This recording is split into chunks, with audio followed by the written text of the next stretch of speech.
Let's understand the concept of impairment loss and what are the areas bankers have to focus on when their borrowers are reporting impairment loss.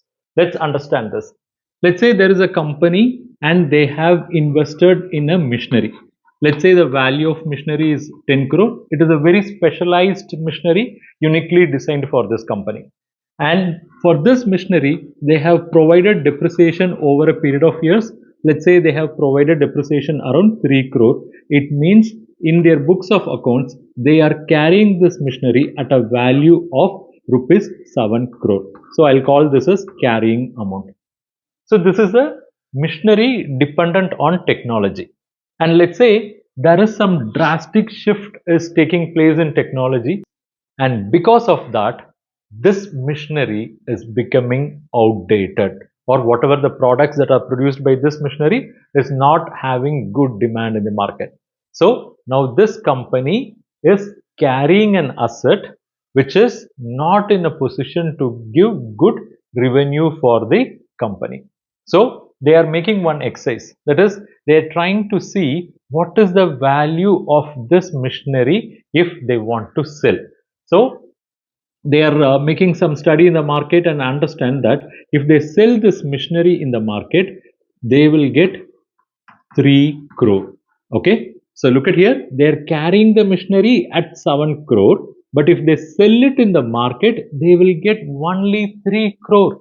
So if you notice, there is a estimated loss from 7 crore. If you are going to sell it, you are going to get only 3 crore. It means there is a loss of 4 crore. How I got it? 7 minus 3. And this loss is nothing but impairment loss. Impairment loss arises because of the difference between the carrying amount and realizable value of an asset. And as a banker, you have to pay full attention to this. Let's say you have given a term loan for purchasing this machinery, and now they have understood that this machinery is going to fetch only 3 crore in the market. And let's say you have loan outstanding against this machinery for an amount like 5 crore or 6 crore.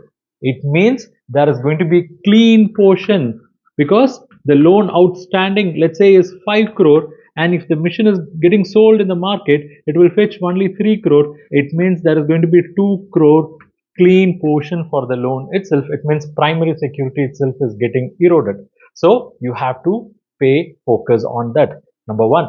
Number two, you have to focus on the financial health of that business itself, because they are carrying a significant asset and now that has become obsolete, or that is not generating revenue for that entity. It means, will it affect the going concern status of the business? Will it affect the future revenue? Will it affect the future profitability?